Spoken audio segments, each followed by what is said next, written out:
저희를 위해 유학을 보내주셨으면서 정작 사업장을 빼앗아 가시면 저희는 어떻게 하라는 건가요? 맞아요. 어머니 그러시면 안 되죠. 저희가 학원을 일으키려고 얼마나 노력했는데요. 어머니가 가르쳐 주셨지만 이 학원은 저희 것입니다. 그렇죠. 이 학원은 너희 것이지만 여기 건물주는 임대 기간이 끝났으니 나가라고 하는 거고 난 잘못한 거 하나 없다. 법적으로는 어쩔 수 없다 해도 우리 카페는 좀 놔두시면 안 되나요? 인테리어 하는데 돈 많이 들었단 말이에요. 계약 기간 끝났고 건물 내가 샀고 이제 새로 다시 지어야 해서 어차피 너희 다 나가야 돼. 새로 지은 건물 임대해주면 되잖아. 우리 단골 많아져서 금방 손실 채울 거야. 인테리어 비용은 어머니가 좀 대주시면 되고. 너 계산이 이상하다. 인테리어 비용을 내가 왜 줘야 하냐? 우리 건물 1층이면 최상의 위치라서 돈 싸들고 들어오겠단 데 많아. 그렇잖아도 다른 카페가 밑에 들어온다고 해서 계약 끝났으니 꿈도 꾸지 마라. 그 카페가 들어와요? 어머니 건물에요. 건물값 올라가는 건 시간 문제일 텐데 어머니 그거 다 관리하실 수 있어요? 아니면 저 영어학원 안 해도 되니까 관리인으로 취직시켜주시면 안 돼요? 월급은 바라지 않을게요. 제가 잘 관리해서 나중에 물려받으면 되니까. 꿈도 꾸지 말아라. 나는 나 혼자 호화롭게 살다가 다 쓰고 죽을 테니까. 나한테 기대하지 말고 사는 게 너희 정신건강에 좋을 거다. 나는 이제 자식 안 믿는다. 돈만 믿지. 무식해서 돈밖에 모른다고 생각해도 좋다. 어리석고 무식한 어머니한테 바라지 말고 똑똑하고 유식한 너희가 알아서 살 길을 찾아가길 바란다. 자기들이 좀 배웠다고 어머니를 무시하고 거들떠보지 않더니 후회할 것이다. 아무리 자기들이 잘났고 똑똑해도 너희가 어디서 나왔는데 부모를 무시하는 건지, 자식에게 무시당하는 게 어떤 기분인지 알게 되었고 자식들에게 가졌던 모든 희망과 기쁨이 무너짐을 그 누구보다도 절실하게 깨달았다. 안녕하세요. 저는 올해로 67세가 된 박수영입니다. 저는 딸 하나, 아들 하나를 두었고 제 남편과는 아이들이 어릴 때 이혼했습니다. 저는 광주에서 태어났고 저희 아버지께서는 광주에서 유명한 부동산 소유자셨습니다. 저희 형제는 넷이 있었고 모두 하고 싶은 것을 하며 자랐습니다. 큰오빠는 유학길에 올라 박사 학위까지 받고 돌아왔습니다. 저는 막내딸이었는데 사실 저는 아버지가 밖에서 얻은 딸이었습니다. 저희 친어머니께서는 저를 낳고 나서 저를 키울 수 없다고 판단하시고 아버지 집 앞에 저를 두고 가셨다고 합니다. 저희 아버지는 저를 보육원에 보내려고 했지만 마음씨 좋은 어머니께서 저를 거두어 주시고 본 자식들과 차별 없이 키워주셨습니다. 저를 키워주신 어머니께서는 인자하시고 너그러우셨습니다. 항상 저를 다정하게 대해 주셨고 저는 어머니가 세상에서 제일 자랑스러웠습니다. 제가 9살 때였을까요? 고모들이 부엌에서 이야기를 나누는 것을 우연히 듣게 되었습니다. 수영이 친엄마 다른 남자랑 재혼했다면서 그러려고 애를 버리고 갔지 하여튼 독해. 수영이 올케가 고생 많았어. 수영이 올케한테 아주 절해야 할 텐데. 그런 이야기를 듣고 처음에는 무슨 뜻인지 몰랐지만 차츰 이해하게 되었습니다. 그 사실을 깨닫는 순간 너무 큰 충격이었고 몸이 덜덜 떨렸습니다. 내가 사랑하는 엄마의 친딸이 아니라는 것을 아는 순간 형제들의 차가운 시선이 느껴졌습니다. 나만 모르고 있었던 진실을 9살이 되어서야 알게 된 것입니다. 굳어버린 채 어찌할 바를 몰랐는데 어머니께서 저를 부드럽게 안아주셨습니다. 어머니는 제 손을 잡고 그곳에서 저를 데리고 나가며 괜찮아 수영아. 너는 내 딸이야. 가슴으로 낳았지만 단 한 번도 내 딸이 아니라고 생각한 적 없다고 말씀하셨습니다. 저는 어머니 품에 안겨 하염없이 울었고 어머니는 따뜻하게 저를 안아주셨습니다. 형제들이 다들 공부를 잘해서 인류대학교에 갔는데 저만 공부를 그렇게 못한다고 사람들이 뒷말들을 많이 했고 아버지는 저를 아예 내놓은 자식으로 생각했습니다. 형제들은 제가 어긋나자 혹시나 집안 망신을 시키지 않을까, 본인들에게 피해가 오진 않을까 전전긍긍했고 저는 모든 사람들의 말이 듣기 싫어 고등학교를 스스로 그만두고 중졸로 남게 되었습니다. 그만둘 때도 고등학교는 꼭 졸업해야 한다며 자퇴는 절대 안 된다고 말씀하시던 어머니였지만 제가 사납게 나가니 결국 포기하시며 그럼 나중에 검정고시라도 보라고, 우리나라에서는 학교 공부를 안 하면 사는 게 힘들어진다고 저를 달래셨습니다. 하지만 저는 아무것도 듣고 싶지 않았고 그냥 친구들과 놀러 다니고 시간 보내기에 바빴습니다.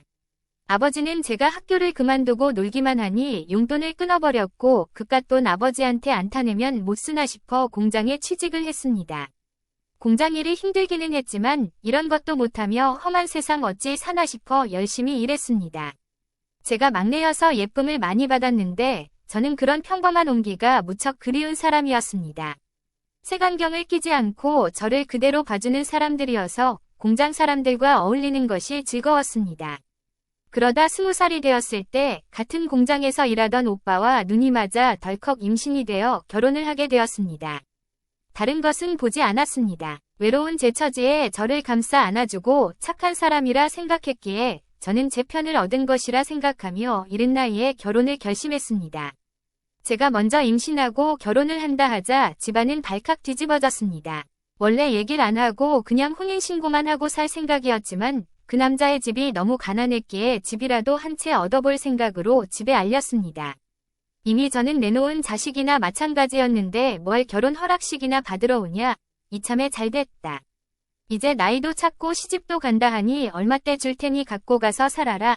앞으로는 연락하지 말라는 아버지의 말에 왜 친정인데 연락을 하지 말라는 거냐며 손주도 봐야 하고 명절날에도 봐야지 하는 생각이 들었습니다.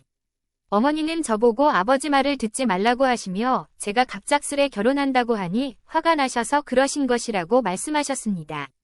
아버지와 어머니의 반응은 극명하게 갈렸고 저도 시집가 버리면 친정은 없는 것이라 생각했기에 다신 안 볼 생각으로 아버지께 당당히 요구했습니다.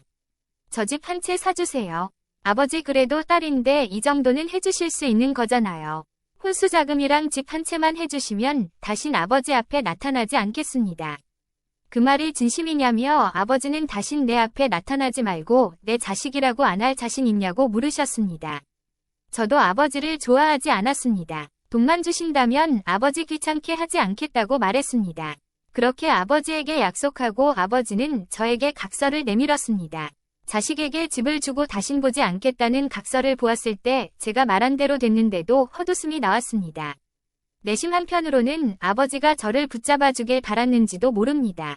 하지만 아버지는 저에게 집 한 채를 내주고 본가와의 인연을 끊기길 바라셨고 어머니는 언제나처럼 저와 아버지 사이를 중재하려 했지만 이제는 소용없었습니다. 저는 어머니의 만류에도 불구하고 결국 각서를 쓰고 아버지께 전달했습니다. 아버지는 각서를 가져가신 후 바로 2천만 원이라는 큰 돈을 주셨습니다. 당시 2천만 원이면 서울에서 집 한 채를 사고도 남을 돈이었고 저는 그 돈을 가지고 나왔습니다. 그때 어머니께서는 제 손을 꼭 잡으시며 윤호가 너는 내 딸이다. 그것만 잊지 말 거라. 내가 너를 어린아이 때부터 길렀는데 왜 정이 없겠냐며 결혼식은 반드시 올려야 한다고 하셨습니다. 부모가 오지 않으면 사돈 되시는 분들이 너를 어떻게 생각할지 모른다며 청첩장이 나오면 알려달라고 하셨습니다. 어머니께 감사 인사를 드렸고 제가 해드린 것이 없다고 말했습니다. 남의 핏줄 키워서 불쌍하다는 소리나 듣게 하고 제 잘못이 크다고 이제 저에게 정을 떼시라고 말했습니다. 어머니는 친자식이 셋이나 있으시지 않냐고 했습니다. 저는 그동안 차별 없이 키워주신 어머니께 감사드리며 마지막으로 큰 절을 올렸고 눈물 흘리며 다시는 오지 않을 친정집을 떠났습니다. 어머니께서는 저를 버선발로 뒤쫓으며 꼭 청첩장을 보내달라고 하셨지만 저는 끝내 청첩장을 보내지 않았습니다. 남편과 작게 웨딩홀을 빌려 결혼식을 올렸습니다. 남편은 시부모님이 안 계셨고 고모님만 계셨는데 남편 혼자 잘한 것이나 다름없었습니다. 남편과 저는 서로에게 큰 힘이 되어주고자 결혼했고 아버지에게 받은 2천만 원으로 집을 사고 혼수 용품을 마련했습니다. 아버지 덕분에 시작이 나쁘지 않았던 저희는 남은 돈으로 사업을 시작하게 되었습니다. 남편은 많이 배우지 못했고 나이도 많지 않았지만 현장에서 잔뼈가 굵은 사람이라 원단 공장을 조금씩 운영해 나갔습니다. 처음부터 돈을 많이 벌지는 못했지만 점점 나아지고 있었습니다. 저는 남편이 일하는 사이 첫 아들을 낳았고 아들이 돌이 될 때쯤 둘째 딸을 낳았습니다. 그렇게 우리 가족은 4식구가 되었고 나름대로 안정적인 생활을 꾸려나갔다고 생각했습니다. 남편의 사업이 점점 나아지면서 저는 자식들 교육에 더욱 열을 올리게 되었습니다. 남편은 초등학교 졸업, 저는 중학교 졸업, 둘 다 학력이 높지 않았기에 우리 아이들만큼은 열심히 공부시켜 좋은 대학교에 보내 주눅 들지 않고 잘 살기를 바랐습니다. 자라나는 아이들에게 저는 공부 습관을 길러주었고 한글도, 영어도, 수학도 일찍 가르쳤습니다. 얘들아, 공부 열심히 해서 훌륭한 사람이 돼야 한다. 공부를 잘해야지 너희가 어깨 펴고 다닐 수 있다. 이제는 공부를 해야 성공하는 시대가 되었다고 생각했습니다. 어머니께서도 늘 그런 이야기를 하셨습니다. 비록 저는 실패했지만 우리 아이들만큼은 꼭 성공하기를 바라며 곁에서 공부를 시켰습니다. 저희 이복 형제들은 모두 잘 나가서 큰오빠는 의사, 작은 오빠는 교수, 셋째 언니는 교사 일을 하고 있었습니다. 그 자식들도 잘 나가는 것이 불보듯 뻔했습니다. 형제들에 대한 열등감이 있어서였는지 저는 우리 아이들이 조카들한테 지지 않기를 바랐고 다른 것은 몰라도 무조건 공부는 잘해야 한다고 강조했습니다. 아이들도 그런 이야기를 자주 들어서인지 나름 열심히 공부했고 저는 잘하는 아이에게는 원하는 것을 주고 칭찬도 많이 해주었습니다. 그것들이 단기간에는 효과가 있었고 아이들이 더 잘할 수 있도록 대치동 학원으로 데려다주기도 했습니다. 그때나 지금이나 명불허전 대치동이었습니다. 그러나 남편이 제가 애들 이끌고 학원으로 왔다 갔다 하니 그게 신경 쓰였나 봅니다. 애들은 맨날 학원 갔다 오면 10시가 다 되고 숙제하고 자면 거의 새벽 1시쯤 되어야 잠이 들고 아침 7시에 일어나 다시 학교 갈 준비를 하니 아이들이 안쓰러웠던 것이지요. 남편은 애들한테 너무 공부하지 말라고 공부가 인생의 전부가 아니고 당신이나 나나 초졸 중졸이지만 지금까지 잘 먹고 잘 살았잖아라고 말했습니다. 그런 말 하지 말라고 제가 대답했습니다. 막말로 당신 능력으로 잘 살게 된 게 아니라 우리 아버지가 돈 주지 않았으면 우리도 지금까지 힘들게 살았을 거라고 말했죠. 남편은 그래도 우리도 자식 도와주면 되지 않겠냐고 했습니다. 그럼 자기 하고 싶은 것들 하면서 우리처럼 잘 살지 않겠냐고 했습니다. 저는 남편에게 아무것도 모르면 애들 교육에 나서지 말고 괜히 사람 화나게 하지 말라고 했습니다. 내 자식들 내가 알아서 잘 키울 테니 신경 끄라고 말했습니다. 남편은 당신이 지금 당신 형제들에 대한 열등감 때문에 애들을 공부시키는 거 아니냐며 아이들의 미래를 위해서가 아니지 않냐고 말했습니다. 남편은 내 눈에는 그게 보이는데 왜 당신은 몰라라고 말했고 남편은 제 아픈 부분을 건드렸습니다. 그로 인해 남편과 저는 매일같이 다투게 되었고 점점 우리 사이는 멀어지게 되었습니다. 남편은 집에 잘 들어오지 않게 되었고 저는 누구보다 믿었던 남편에 대한 실망감을 감출 수가 없었습니다. 그래도 남편은 아이들의 아빠이자 우리 집 가장이기에 없으면 안 되겠다 싶었습니다. 저는 눈 딱 감고 남편과 다시 잘해보려고 했지만 남편에게는 이미 다른 여자가 생긴 상태였고 결국 저는 남편과 이혼할 수밖에 없었습니다. 남편은 그토록 애들을 아끼는 척하더니 결국 애들은 저에게 떠맡겼습니다. 애들 엄마는 당신이니까 당신이 알아서 키우라며 양육비는 줄 테니 당신이 원하는 대로 잘 키워보라고 했습니다. 어디 한번 당신이 애들을 잘 키워보라고 말했지만 저는 그런 건 걱정하지 말고 내가 알아서 할 테니 당신은 새 장가 가서 새 가정에나 신경 쓰라고 했습니다. 마지막 경고라며 남편은 애들을 그렇게 키우면 나중에 후회할 거라고 했습니다. 인성이 중요하다며 공부만 시키지 말라고 충고했죠. 저는 딴살림 차린 사람이 내게 인성을 운운하며 충고하는 게 참 뻔뻔스럽다고 생각했습니다. 저는 이제 당신 자식들이 아니라 내 자식들이니까 그런 충고도 하지 말라고 했고 웬만하면 당신은 애들 앞에 나서지 않았으면 좋겠다고 말했습니다. 재산 분할을 받았지만 예상보다는 적은 액수였고 대신 남편은 아이들의 교육비를 전폭적으로 지원하겠다고 약속하고 각서도 썼습니다. 그렇게 우리 사이는 끝나게 되었습니다. 저는 차라리 잘됐다 싶었습니다. 잔소리하는 사람 없고 애들 교육비는 계속 들어오니 오히려 홀가분했습니다. 그래서 저는 남편 신경 쓰지 않고 오히려 아이들 교육에만 집중할 수 있었습니다. 어느새 제 인생의 목표는 아이들의 명문대 진학이 되었고 이는 곧 성공으로 이어진다고 믿어 의심치 않았습니다. 다행히도 아이들은 제 마음처럼 잘 따라와 주었고 큰 문제 없이 아들과 딸은 명문대에 진학할 수 있었습니다. 아들의 명문대 합격 소식에 눈물이 흘렀고 딸도 디자인 전공으로 명문대에 합격하여 함께 기뻐했습니다. 아들은 대학에 들어가자마자 그동안 못했던 것들을 하기 시작했습니다. 오락도 실컷 하고 친구들과 밤새 놀기도 하고 여자친구도 사귀며 하고 싶은 대로 다 하면서 살았죠. 저는 그동안 아들을 공부에 얽매이게 한 게 미안해서 용돈을 주며 원하는 대로 놀라 했습니다. 아들은 제가 준 돈으로 배낭여행을 갔고 생전 처음 외국에 나가 낭만에 빠진 아들은 유학을 가고 싶어 했습니다. 딸도 디자인을 공부하기 위해 이탈리아로 유학 가기를 원했습니다. 요즘은 대학을 가는 게 당연한 시대니 유학도 가야 성공할 수 있다는 이야기를 들었고 언니 오빠네 자식들도 외국 대학에서 석박사를 받았다는 소문을 들었으니 저도 유학을 보내고 싶었습니다. 하지만 이미 제게는 돈이 많이 남아있지 않았습니다. 유학비를 대주면 나중에 결혼 자금까지는 못 대줄 텐데 그래도 아들은 집 한 채, 딸은 혼수 넉넉하게 해주려고 했습니다. 하지만 아들과 딸은 결혼보다 유학이 우선이라 했습니다. 저는 어차피 성공이 중요하니 유학 갔다 와서 잘 되면 결혼 비용은 자기들이 알아서 할 거라 생각했습니다. 그래서 아들, 딸이 원하는 대로 제 마지막 집을 팔아서 작은 집 전세를 얻고 그 돈을 아들과 딸에게 나눠주었습니다. 이제 자식들 교육비는 다 되었기에 남은 돈이 없었고 저는 그때부터 일을 찾기 시작했습니다. 젊어서 애를 낳은 덕분에 아직 50도 되지 않았고 여기저기서 써준다는 데는 있었지만 제가 학력이 짧아 할 수 있는 것은 몸을 쓰는 일밖에 없었습니다. 고민 끝에 선택한 일이 야구르트를 파는 일이었습니다. 예전에 공장 일을 제외하고는 사회생활을 해본 적이 없었는데 야구르트 복장을 입고 야구르트를 파는 일이 뭔가 재미있을 것 같았습니다. 월급은 판매 실적에 따라 달랐지만 열심히 했고 번 돈은 모두 자식들 유학생활비에 들어갔습니다. 남은 얼마 안 되는 돈은 제가 썼습니다. 제가 좋아하는 일을 하며 열심히 일해서 번 돈을 자식들에게 보내줄 때가 제일 행복했습니다.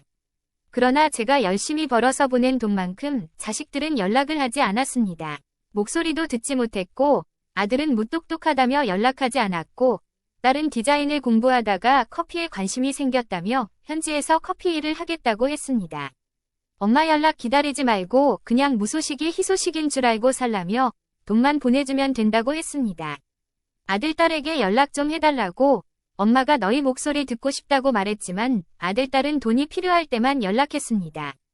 빨리 돈 보내달라고 말이죠. 그때라도 저는 정신을 차렸어야 했습니다. 자식 교육에 투자하는 것이 부질없다는 사실을 말입니다. 유학 간 지 7년 만에 아들은 한국으로 돌아왔고 딸도 그로부터 1년 뒤에 귀국했습니다. 아들 때도 그렇고 딸 때도 그렇고 할 일들을 다 빼고 공장에 갔는데 아들, 딸들은 간만에 저를 보고도 잠깐 한 2에서 3분 정도 반가워하더니 이내 자리를 뜰 생각부터 했습니다.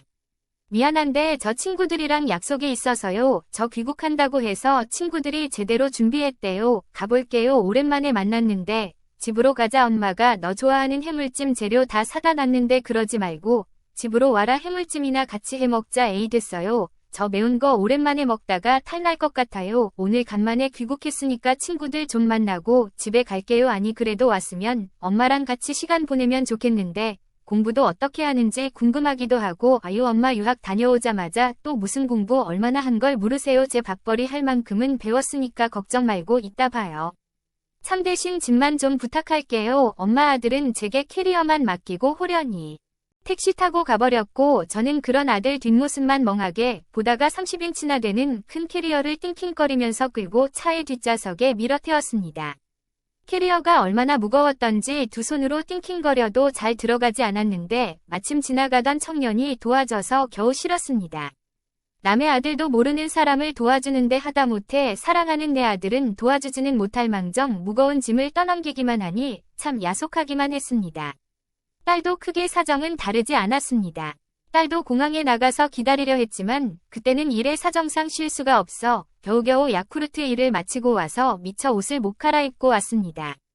그런데 딸이 갑자기 저를 봤는데도 못 본 척 키 큰 어느 남자의 팔짱을 끼고 무작정 갔습니다. 시연아 희연아 엄마야. 저는 혹시나 절 못 봤나 싶어 딸 이름을 부르며 뒤따라갔지만 딸의 걸음걸이는 빨라졌고 저를 아는 척하지 않았으면 하는 바람이었던지 끝까지 모른 척하고 갔습니다.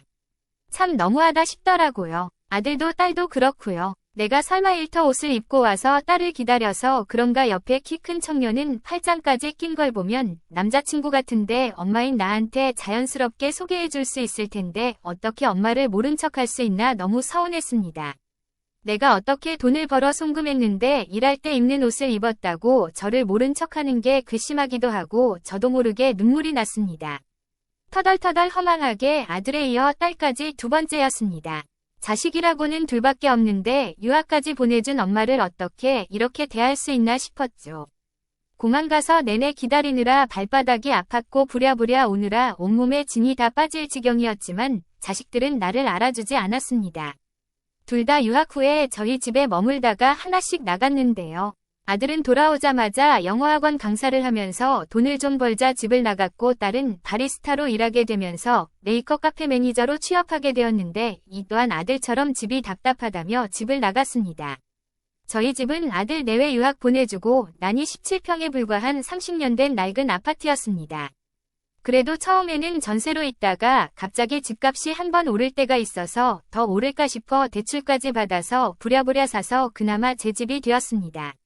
죽음을 내게 되면서 자식들 생활비를 줄여서 한때 원망을 받았는데 지금 자기들이 돈을 벌고 나니 저는 자식들이 귀국하면서 조금 숨 좀 돌릴 수 있었습니다. 나름 자식들을 훌륭하게 키우겠다고 공부하며 명문대도 보내고 유학까지 보내주었지만 아들은 학원 강사, 딸은 바리스타를 하게 되었습니다. 듣자니 저희 이복 형제들의 자식은 의사가 의사를 낳는다고 큰오빠 아들도 의사, 딸도 의사, 작은오빠는 자식들 역시 교수의 길을 가려 했고 언니 자식은 약사가 되었다니 이런 생각 들면 안 되지만 정말 부질없단 생각이 들었습니다. 그래도 다들 명문대 나오고 유학 다녀왔으니 먹고 살 만하겠지 싶었습니다만 워낙 영어 강사도 많고 커피 바리스타들도 많으니 그다지 경쟁력은 많이 없었습니다. 그래도 차릴 돈은 없고 비빌 데도 없으니 별수 없이 쭉 학원 강사하며 바리스타하며 그렇게 살았는데 아들이 어느 날인가 결혼을 하겠다고 여자를 데리고 왔습니다. 보니까 같은 학원에서 만난 사람이라 했습니다. 인상도 나쁘지 않았고 무엇보다 아들이 나름 계산적인 면이 있었기에 결혼을 서두르는 뭔가가 있을 거라 생각했습니다. 근데 처갓집에서 며느리와 아들을 위해서 큰 대형 영어학원 하나 오픈해준다는 얘기를 듣고 결혼 결심했다 했습니다. 마침 사돈네 아들 그러니까 아들의 처남이 바로 아래층에서 수학학원을 하고 있다고 해서 서로 공생하는 사이로 거듭날 사업계획을 세웠다는 겁니다. 아이고 느낌이 좋다니까요. 처남이 수학학원 다니는 학생들 저희 학원으로 몰아준다고 왠지 차리는 순간 학원 대박의 조짐이 보여요. 결혼은 그렇게 하는 게 아니다. 네가 좋아하는 사람이랑 해야지. 그렇게 학원 차리는데 보태준다고 무작정 결혼하면 어떻게 처갓집도 다 계산했을걸요. 와이프가 지방대 나왔으니 내 이름 걸고 영어학원 큰 거 하나 차려보자 이거잖아요. 서로 상부상조하는 사이예요. 요즘 젊은 사람들 목적을 위해선 수단과 방법을 가리지 않는다던데 나는 네가 좀 더 인간적으로 잘 살았으면 좋겠다. 그러자 아들이 어이없게 웃으며 저를 쳐다보다가 이내 말을 하려다 멈췄습니다.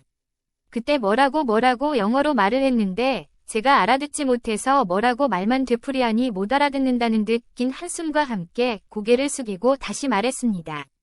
아무튼 전 결혼할 테니까 알아서 할게요. 참 근데 엄마 처갓집에서 학원 해주는데 엄마는 뭐 해줄 거예요? 엄마가 뭘 해줘야 하는데 장가 갈 때 뭐 바라는 거 있어? 적어도 집은 해줘야 하잖아. 처갓집에서 대형 학원 해주는데 제가 집도 못 해오면 저를 얼마나 우습게 보겠어요. 너도 알다시피 엄마가 너 집 해줄 능력이 안 된다. 엄마가 지금 살고 있는 집도 대출금 끼고 겨우 산 거야. 너랑 희연이 유학비 대주느라 다 쏟아부었는데 더 이상 줄 돈이 어딨겠니? 엄마 돈 없고 심지어 노후에 쓸 돈도 없다 하니 그럼 아들을 무일푼으로 장가 보내겠다는 거예요. 진짜 답답하네요. 상황이 미안하다. 그런데 어쩔 수가 없구나. 저는 진심으로 미안한 마음으로 아들에게 사과했지만 아들은 듣지도 않고 알겠다며 알아서 하겠다고 했습니다.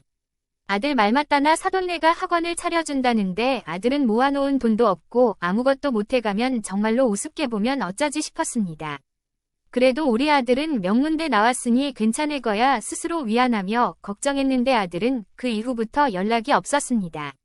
그로부터 두어 달이 지났는데도 결혼 이야기가 나왔는데도 상견례고 뭐고 아무 연락이 없어서 저는 또 걱정을 했습니다. 거기에다 우리 아들 딸들은 항상 왜 이렇게 같은 길로만 가는지 딸도 나이가 있어 사귀고 있는 남자친구랑 결혼을 하겠다고 소식을 전해왔는데 또 소식만 전할 뿐이지 그 이후로는 또 아무 연락이 없었습니다. 지들끼리 무슨 얘기를 했나 싶기도 한데 엄마가 뭐 결혼해도 해주는 것 없으니 연락하지 말라 했나 자격지심도 생겨서 가슴이 뛰기도 했습니다. 그래도 우리 애들이 그러진 않겠지 싶었지만 아들과 딸을 제가 연락 안 하면 목소리도 못 듣고 아예 보지도 못하니 연락을 해봤는데도 참 안 받으니 기분이 안 좋았습니다.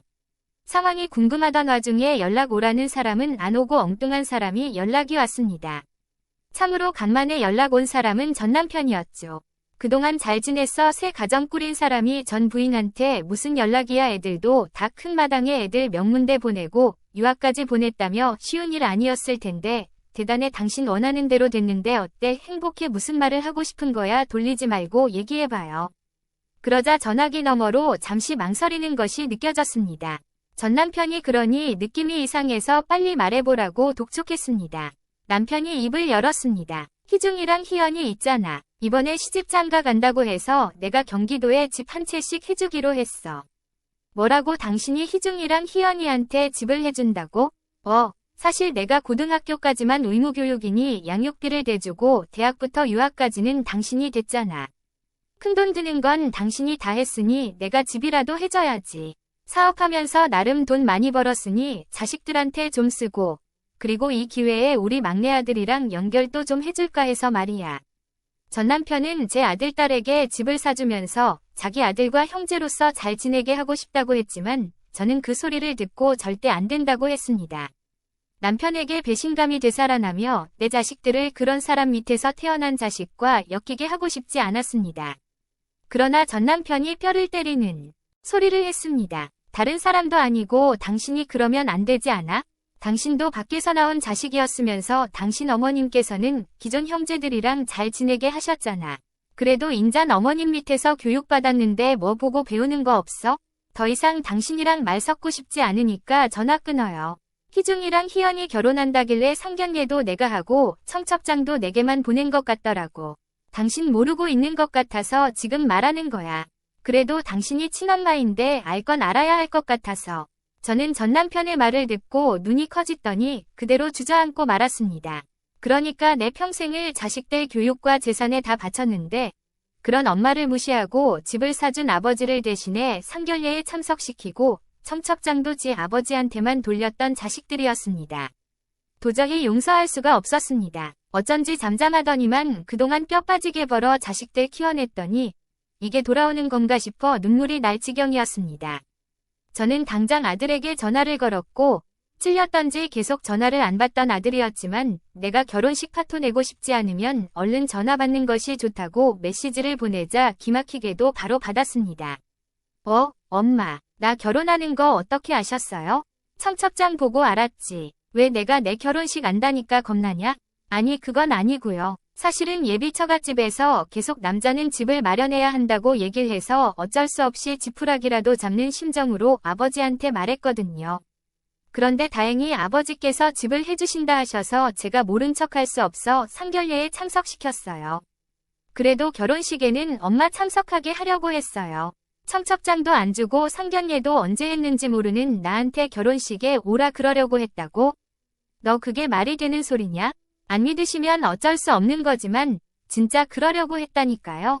근데 엄마가 아무리 아버지랑 이혼하셨다고 해도 제 결혼식에 못 오게 하실 건 아니잖아요. 엄마랑 끊어졌지만 어쨌든 전 아버지 친아들이고 끊을 수 없는 천륜이에요. 저는 배신감에 넘쳤지만 아들의 말을 듣고 아주 조금은 일리 있는 소리라고 생각했습니다. 제가 일방적으로 이혼하고 나서 아이들이 지 아빠를 찾을 때 공부해야 한다고 못 찾게 했으니까요. 생각해보면 저라도 노이로제 걸릴 수도 있겠다는 생각이 들었습니다. 그리고 아들 말대로 요즘 집값이 비싸니 집을 아들에게 사주면서 허수아비 노릇이나 하고 있으라 할 수도 없었습니다. 그렇다고 상견례와 청첩장을 속인 건 아들이 잘못한 게 맞지만 얘기를 들어보니 이해 못할 부분은 아니기에 섭섭함을 꼭 참고 안 볼 거 아니라면 울며 겨자 먹기로 받아들이기로 했습니다. 이어서 딸도 오빠의 말을 듣고 저에게 용서를 구해왔는데 생각할수록 피가 거꾸로 솟아오를 일은 맞았습니다. 내가 너희들을 어떻게 키웠는데 눈물이 앞을 가렸습니다. 자식들에게 모든 사실을 들은 남편은 이참에 다 같이 화해의 장을 마련할 겸 아들과 딸에게 식사나 하자고 했고 더불어 배우자 될 사람들도 다 같이 데려오라고 했습니다. 남편은 공장을 운영하면서 사업이 꽤 잘 되었는지 돈 많은 특유의 여유가 보였습니다. 큰 호텔 뷔페에서 아들, 딸과 그 배우자들, 그리고 저까지 6명이 서식사를 하게 되었습니다. 가격표를 보니 거진 한 사람당 30만 원 정도 하는 곳이었습니다. 저녁 식사값만 해도 180만 원의 거액을 지불할 수 있다는 능력을 가진 남편이 부러웠습니다. 남편은 공장 사장인 반면 저는 야쿠르트 일개 직원이니 자식들 눈에 당연히 아버지부터 챙겨야겠다는 생각이 들었겠죠. 나는 전 남편이랑 자식들, 그리고 며느리 사위들 앞에서 참 초라해 보였습니다. 자식들은 계산적인 데다 머리가 잘 돌아가니 주눅 든 채 뷔페 음식을 담으러 가려 하는데 제가 음식을 갖고 오자마자 영어가 왔다 갔다 들리기 시작했습니다. 생각해보면 네 사람 다 영어를 잘하는 사람들이었습니다. 아들, 딸은 유학 보내놨으니 당연히 알아서 잘할 테지만 며느리도 영어 강사라 기본 이상은 했고 딸의 신랑감은 아예 한국말이 서툴러 영어 발음이 입에 더 밴 상태였습니다. 자식들은 한두 마디씩 영어로 시작하더니만 계속 영어로 대화가 오가고 있었습니다. 얼마나 제 앞에서 영어를 잘하는지 몰랐습니다. 점점 대화가 길어지며 뭐가 재밌던지 키득키득 깔깔깔 웃기 시작했는데 무슨 소리 하는지를 모르니 웃는 것도 민망했습니다. 이해도 잘 못하는 대화에 끼는 순간 망신일 것 같아서 괜히 말 걸까봐 계속 음식만 먹고 있었습니다만 소화가 잘 되지 않았습니다. 코로 넘어가는지 입으로 넘어가는지 정말 모르겠더군요. 사위와 며느리가 언뜻 저를 보며 얘기하는 것 같았는데 자격지심 때문인지 제 이야기를 하고 있는 것 같았습니다. 낄낄거리는 웃음소리가 계속 거슬렸습니다. 어색한 분위기 속에서 전 남편이 오길 간절히 바라는 순간이었습니다. 전 남편은 저보다 가방끈도 짧고 영어도 잘 못할 것이니 남편이 오면 어른들을 꽂아놓은 보릿자로 취급하지 않고 영어 대화도 멈출 것 같았기 때문입니다. 그런데 이게 웬일인지 남편도 자식들의 영어를 맞받아치기 시작했습니다.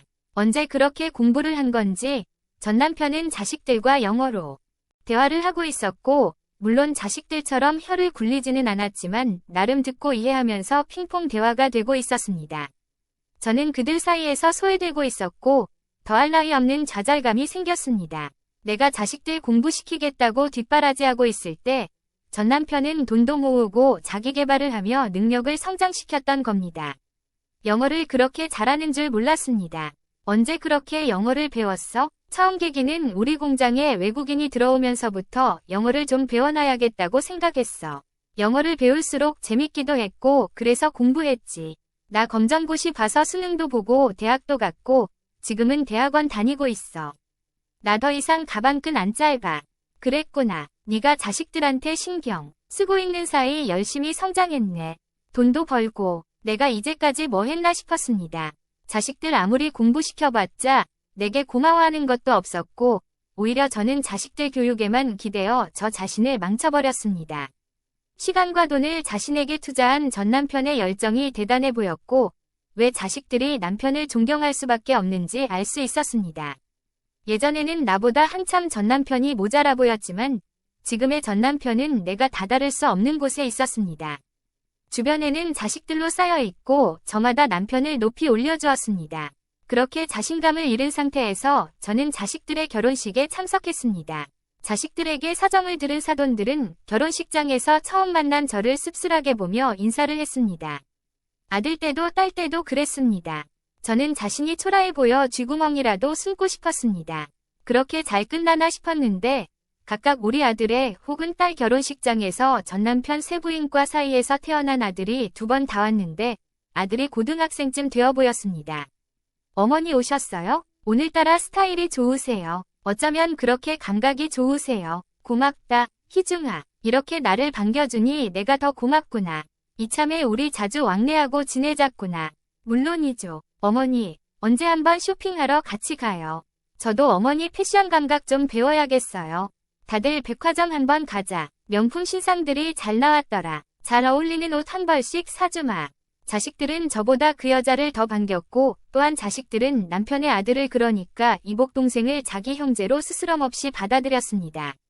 바로 아버지 비위를 맞추기 위해서였습니다. 힘없는 저는 자식들에게 아무런 영향을 끼칠 수 없었고 저 혼자 끝없이 추락했습니다. 자식들은 더할 나위 없는 환한 웃음으로 신혼여행을 떠났고 저는 집에 와 서러움의 이불을 부여잡고 얼마나 울었는지 모릅니다. 아들 결혼식에 울고 딸 결혼식에는 더 아프게 울었습니다. 자식들은 전 남편과 왕래하면서 그들과 잘 지내는 것 같았고 아들은 크게 학원을 차렸고 딸은 그 밑 1층에 카페를 차렸습니다. 딸 카페 차려준 것도 또한 남편의 도움이 들어갔습니다. 그래서 그런지 결혼한 첫 해는 아들, 딸들이 명절 때나 어버이날 때, 생일 때 저를 찾아오긴 했지만 대면대면한 상태로 갔고, 두 번째 해부터는 여행 간다는 등, 일정상 바쁘다는 등 못 간다고 연락이 오며 저를 외롭게 만들었습니다. 하다못해 손주들을 낳았을 때도 제게는 연락 한 통 없었고, 저는 SNS 사진을 보고서야 애들이 임신을 했고 손주를 낳았다는 사실을 알게 되었습니다. 내가 대체 왜 이렇게 자식들에게 매달렸나? 이렇게 대우받으려고 자식들의 성공을 그토록 바랐나 싶어 눈물이 앞을 가렸습니다. 하지만 나한테 이제 남은 것은 아무것도 없었습니다. 변변한 노후 자금도 없었고 그나마 살고 있는 17평짜리 집 한 채가 전부였습니다. 가끔 사진 속에 전 남편과 그의 아내가 부부 동반으로 해외여행을 간 사진들이 보였고 근사한 곳에서 외식한 사진도 보였는데 저는 그때마다 피눈물을 흘려야 했습니다. 아무리 즐겁게 살려고 해도 가진 게 없으니 무엇을 해도 비참하기만 했고 비교만 되었습니다. 그나마 위로가 되었던 건 가끔 자식들을 볼 수 있었다는 것이었지만 자식들과 밥 한 끼 먹는 동안 내내 그들은 손주들에게 영어를 가르친다고 일상적인 대화도 전부 영어로만 했습니다. 4살 배기 손주가 왜 할머니는 영어를 못해? 라고 서툴게 말하는데 자식들은 별다른 설명 없이 웃고 넘겼습니다. 4살 배기 앞에서 쥐구멍에 숨고 싶은 심정이었습니다. 자식도 잃고 돈도 잃고 이제 나는 무엇을 보고 살아가야 하나. 끝없는 절망 속에서 한없이 떨어지던 그때 사람이 죽으리라는 법은 없었던지 내 마지막 인생을 바꾸는 나를 살리는 전화 한 통이 왔습니다. 안녕하세요. 김윤옥 씨 맞으시죠? 저는 법무법인 땡땡 소속 변호사 강태열입니다. 네, 그런데 저한테 무슨 일로? 처음에는 변호사를 사칭한 사기꾼인 줄 알고 전화를 끊으려 했습니다. 하지만 그 다음 이야기를 듣고는 귀를 기울이게 되었습니다. 한성심 씨 아시죠? 네, 김윤옥 씨 위부더머니셨던 한성심 씨요. 네, 그런데 한성심 씨가 왜? 변호사는 저를 키워주셨던 어머니의 성함을 언급하며 아냐고 물었습니다. 저는 그동안 집을 떠난 이후로 어머니를 찾아본 적도 없었는데 왜 어머니의 변호사가 저에게 전화를 걸었는지 이해가 되지 않았습니다. 만약 살아계셨다면 이제 90세가 넘으셨을 텐데 어머니 이야기에 갑자기 눈물이 솟았습니다. 세상에서 유일하게 저를 이해해 주시고 보듬어 주셨던 어머니. 친자식도 아닌 저를 온전히 사랑해 주셨던 어머니였는데 그동안 왜 어머니를 잊고 살았을까? 왜 소중한 분을 남처럼 대해왔을까? 나는 우리 자식들과 뭐가 다를까? 지나간 세월이 후회되었습니다. 변호사는 전화로 할 이야기가 아니라며 만날 약속을 잡게 되었고 저는 의심이 되는 와중에도 어머니의 이야기가 나오니 만나봐야 할 것 같았습니다. 변호사를 다시 만나자 그는 제게 명함을 내밀며 자기소개를 한 후 어머니의 이야기를 이어갔습니다. 그리고 저는 그 소식을 듣고 그 자리에서 자칫 정신을 잃을 뻔했습니다. 한성심 씨께서 김윤옥 씨를 많이 걱정하시며 사셨습니다. 친딸은 아니었지만 친딸처럼 생각하며 키우셨고 늘 가슴 아픈 손가락처럼 여겼습니다. 저희 어머니는 지금 어디 계신가요? 살아 계신가요? 제가 한번 찾아뵙고 싶은데요. 한성심 씨는 이번에 요양원에서 향년 97세의 일기로 별세하셨습니다. 저는 그 말을 듣고 슬픔이 밀려왔습니다. 차라리 모르는 게 나았을까 싶었습니다. 형제들은 본가의 소식을 전해주지 않아 아무것도 모르고 있었는데 이렇게 변호사가 와서 소식을 전해주니 놀랍기도 했습니다. 97세의 나이로 돌아가셨다면 그래도 살 만큼 사시다 가셨다고 생각하려 했지만 그래도 조금 더 살아주셨으면 하는 아쉬움과 어머니의 인생 속에 나 김윤옥이라는 존재는 마지막으로 헤어질 적 20살에 멈춰 있었다는 것이 서글펐습니다. 변호사는 제가 흐느끼며 울자 휴지를 건네주었고 저는 눈물을 닦았습니다. 그런데 변호사는 어머니께서 저에게 남긴 것이 있다고 했습니다. 그래서 그가 저를 찾아왔다며 설명했습니다. 이건 원래 자제분들은 모르는 것입니다. 한성심 씨께서 제게만 전달해 주신 거라서요. 변호사는 서류를 내밀었고 저는 그 서류를 펼쳐보았습니다. 등기부등본 같았지만 자세히 볼 줄 몰라서 잘 이해되지 않았습니다. 변호사는 곧 설명을 이어갔습니다. 한성심 씨께서 김윤옥 씨에게 남기신 재산입니다. 서울에 있는 땅인데 건물이 지어져 있어 꽤 가격이 나갈 겁니다. 다른 형제들은 이미 아버님 재산을 많이 나눠 가졌는데 김윤옥 씨만 아무것도 못 가졌다고 하셔서 한성심 씨께서 돌아가시기 전에 마음이 쓰이셨는지 건물이라도 건네주라 하셨습니다. 막내딸에게 꼭 주고 싶으셨다며 그리 마음을 전해달라고 하셨습니다. 저는 어머니의 마음이 담긴 그 등기부등본을 손에 꼭 쥐고 쉴 새 없이 눈물을 흘렸습니다. 차라리 어머니가 나를 찾지 않으셨다면 좋았을 텐데 내가 뭐라고 친어머니에게도 버림받고 친아버지조차 나를 외면했는데 어머니는 왜 나를 끝까지 챙기셨을까? 나처럼 부족하고 은혜도 모르는 사람을 말입니다. 그래서 내가 뒤늦게 키운 자식들한테 벌을 받고 있는 건지도 모르겠다는 생각이 들었습니다. 어머니께서 한없는 사랑으로 나를 키워주셨지만 나는 어머니의 친자식이 아니라는 자격지심 때문에 스스로 멀어졌던 것이었습니다. 제가 너무 밀어냈던 건지 어머니께서는 더 이상 저를 찾지 않으셨고 그래서 어머니가 나를 잊었구나, 친자식이 아니니 아무런 연결고리도 없어졌구나 생각하고 저도 어머니를 잊었건만 어머니께서는 저를 90세가 넘도록 기억하시며 재산까지 남겨주셨습니다.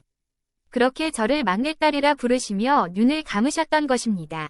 저는 변호사에게 어머니의 마지막 마음을 전해들었고 어머니가 안치되어 있다는 납골 땅을 찾았습니다. 어머니의 연세 드신 고운 영정사진이 앞에 놓여 있고 주변에 꽃들이 가득했습니다. 저는 어머니와 납골 땅 문이 닫힐 때까지 마음속 이야기를 전하며 그곳을 떠날 수 있었습니다. 저는 어머니께서 남겨주신 제 이름으로 된 건물을 보러 갔고 그 건물은 많이 낡아 있었으며 그리 좋은 터는 아니었습니다. 외딴 데에서 공실이 많이 있었지만 그래도 서울 한복판이라 땅값이 만만치 않았습니다. 저는 일단 부동산에 이 건물을 내놓았고 조금 시간이 걸리긴 했지만 1년 이내에 팔려 저는 돈을 손에 쥘 수 있었습니다. 그 돈으로 다른 건물을 사고자 알아보던 중 마침 아들과 딸이 일하고 있었던 건물이 경매 매물로 나와 있었습니다. 그 건물에는 아들의 사돈이 운영하는 수학학원까지 같이 있었는데 자리가 나쁘지 않아 저 건물을 사야겠다는 생각이 들었습니다. 건물은 5층짜리로 오래되었지만 터가 좋아 건물을 보수하고 높이 짓는다면 더 높은 가격을 받을 수 있을 거라며 부동산 전문가가 추천해 주었습니다. 가진 돈 외에도 대출을 받아야 했지만 더 높은 가격을 기대할 수 있다는 말에 저는 진행하기로 했습니다.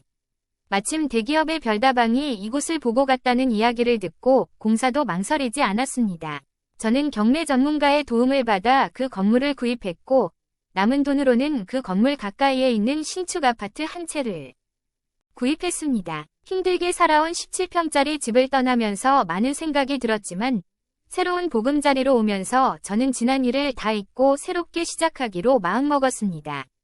그리고 애들이 그토록 좋아하던 명품들도 몇 개 구입했고 차려입으니 전 남편의 새 여자 못지않게 기품 있고 우아해 보였습니다. 아니, 그보다 더 고상하고 당당했습니다. 잔금까지 치르고 건물의 주인이 되어 자식들 앞에 모습을 드러내게 되었습니다. 저는 건물주가 바뀌었다는 소식을 알리기 위해 하나씩 세입자를 만나기 시작했는데 우연히 아들의 사돈을 직접 만나게 되었습니다. 결혼식장에서 한번 스치듯 봤을 뿐이라 그분은 저를 기억하지 못했습니다. 사돈은 저에게 잘 부탁드린다며 인사를 건넸지만 저는 이 기회에 아들과 딸을 내보내고 싶다는 생각이 들었습니다. 이미 그럴 증거도 충분했습니다. 아들과 딸은 저를 알아보고 제가 건물주가 되었다는 사실에 놀라 어쩔 줄 몰라 했습니다. 그들의 놀란 표정이 지금도 생생합니다. 엄마, 어떻게, 왜 여기 있어요? 세상에, 바뀐 건물주가 엄마였어? 엄마가 어떻게 건물주가 된 거야? 어머님이라니, 설마 여기 계신 사장님이 자네 친어머니라는 말인가? 네, 저희 엄마예요. 결혼식장에서 봤잖아요. 아버지 옆에서 내내 구부리고 계셨던 분이요. 그런데 엄마가 이 비싼 건물을 어떻게 샀어요? 아들은 결혼식장에서 제가 내내 몸을 구부리고 있었다고 기억하는 모양이었습니다. 저는 허한 웃음을 지으며 아들에게 물었습니다. 왜, 나는 무식하고 돈도 없어서 건물주가 될 수 없다고 생각했니? 엄마, 혹시 복권에라도 당첨된 거야? 건물도 새로 보수한다면서. 엄마, 우리 몰래 돈을 가지고 있었던 거야? 낳고 기른 부모 은혜도 모르는 너희들한테 당하고 살다 보니 하늘이 선물을 주셨나 보다. 아, 엄마, 무슨 말이 그래요? 대체 어떻게 된 건데요? 그럼 이 건물 엄마 거라면 우리 이제 월세 안 내도 되는 거예요? 그동안 애들도 줄고 해서 월세 내기 빠듯했는데 엄마가 잘 되니 우리도 좋네요. 그래, 너희 이제부터 월세는 내지 말고 내 건물에서 나가라. 너 월세 7개월 밀렸더라. 이번에 재계약은 없고 아들이라고 봐주는 것도 없다. 내 건물에서 둘 다 나가야지. 3개월 줄 테니 여길 비워줘라. 다시는 너희 안 볼 생각이고 엮이고 싶지도 않아서 하는 말이다. 아들과 딸은 안심했다가 갑자기 눈을 동그랗게 뜨며 야단법석을 떨었습니다. 엄마, 그게 무슨 말이야? 오빠네만 내보낸다는 거지? 아니면 우리 카페도 나가라는 거야? 네 카페도 나가야지. 계약서와는 다르게 건물 주차장을 창고로 쓰고 있더라. 용도 변경까지 했는데 내가 안 봐줄 것 같아? 지금 별다방이 우리 건물에 들어오느냐 마느냐 하는 상황에서 조그만 개인 카페가 월세도 안 내고 용도 변경까지 한 너 더 이상 임차인으로 두고 있을 생각 없어.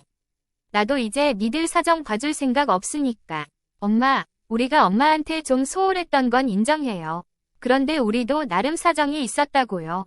아버지도 계시고 여러 입장이 있어서 엄마한테 신경을 많이 못 썼던 건데 이제라도 아버지와 연락 끊고 엄마한테 갈게요. 정말 죄송해요. 엄마, 잘못했어요. 지나가는 개를 차라리 믿겠다. 엄마는 너희를 더 이상 믿지 않아. 한 번 속지, 두 번은 속지 않는다. 내 건물에서 나가고 다른 데 알아봐. 그 대단한 아버지와 새엄마 비위 맞추며 살 궁리나 해. 그리고 사돈들 잘 달래서 학원 하나 더 차려달라고 해. 그게 니들이 사는 법이 아니냐? 나는 니들 정말 잘 키우고 싶었다. 못해본 거 다 해주고 싶었는데 돌아오는 건 좌절과 멸시뿐이었지. 이제는 그만할란다. 더 이상 언급하기 싫으니 당장 내 건물에서 나가. 다신 내 눈앞에 나타나지 마라. 알겠냐? 이제 너희들 생각만 해도 치가 떨리는구나. 저는 자식들을 그렇게 시원하게 내쳐버렸고 자식들은 뒤늦게 저에게 매달렸지만 저는 두 번 다시 자식들을 받아줄 생각이 없었습니다.